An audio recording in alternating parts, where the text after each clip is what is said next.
Please! Please! Hurry up! Let's do it! On the day of his scheduled execution, a prisoner eagerly runs to the electric chair and straps himself in, babbling crazily all the while until the guards throw the switch and electrocute him. The story then jumps back 2 years to a doctor's appointment, in which the man, rock concert promoter Marty Slash, is having his ears checked. He complains of hearing a muffled voice in his head. Is it like...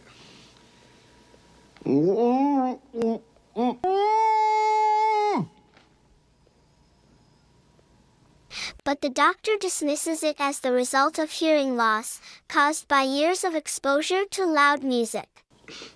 What? This is all I get for a $200 visit?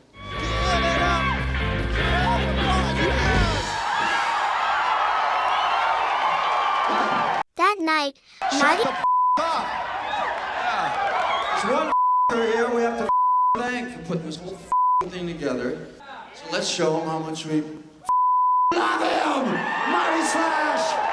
Marty hosts a benefit concert, the latest in a series of shows that have raised $1 million to save the Amazon rainforests. 1, 2, 3, 4! I'm only 5'1". I got a pain in my neck. However, he plans to steal the money and get out of the music business for good. As he prepares to flee, the voice in his head becomes clear. Don't touch that money. Who's there? It is his conscience which loudly and obnoxiously tries to persuade him to forget the plan. Put the money down, Marty. Something bad's about to happen. I can just feel it. Something bad's about to happen. You already said that. He is interrupted by a groupie, who begins to seduce him and then reveals herself as Miss Kobasa, an employee at his bank. She knows that he withdrew all the money from the charity account, and she offers to keep her mouth shut in exchange for half.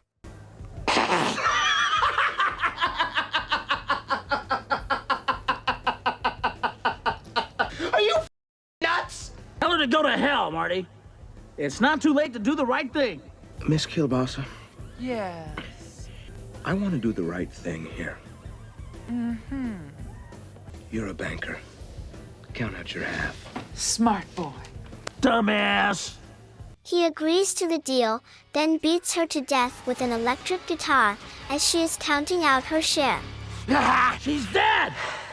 Marty's conscience pleads with him as he stuffs her body into a drum case just before a police officer stops by to tell him about the noise complaints that neighbors have been filing. So he has the sound man turn the volume down.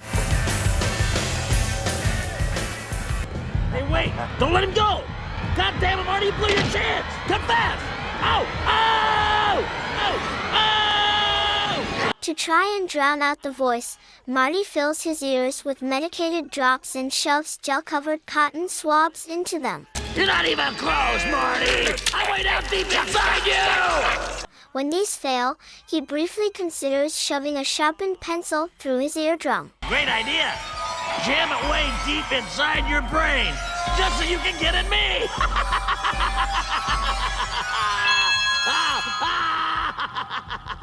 You're right. Here I am with you. And I got a plane to catch. He comes to his senses and instead decides to leave the club with the money. Hey, Marty. Hi, Better Benz. Did I happen to mention that I killed my banker upstairs? Getting funny looks from everyone he passes, he starts to think that they can hear his conscience yelling about his crimes. He turns the volume up to maximum in a last effort to silence it. That little son of a... I got a job for a guy called Marty Slash. He paid me a chicken, never no cash. He climbs upstage and starts banging his head against one of the speakers. I'm only 5'1". Get back! I'm only 5'1". Get back! I'm only And when the police pull the plug on the show, Marty's conscience shouts, Kill my baker!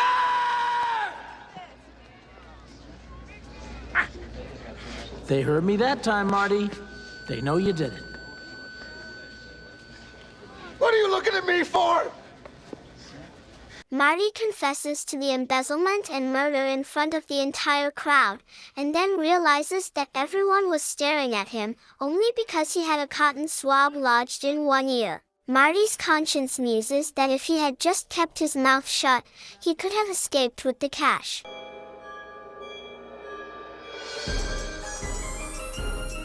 A priest, a rabbi, and a Hindu. They're in this canoe, see? And there's only enough food for two of them. Stop me if I've told you this before, Marty, okay? Marty? Oh, come on, Marty. It's been 2 years. You still can't be mad at me. Is this any way to spend our last moments together? The story jumps back to the present, just before Marty's execution. He sits in his cell, now totally deaf, but he can still hear his conscience telling bad jokes in his head and driving him crazy. As the guards arrive to escort him to the electric chair, he frantically shouts, Is it time yet? Is it time? What's the hurry, Marty? Get back! I'm only 5'1". Get back! I'm only 5'1", 5'1", 5'1", 5'1".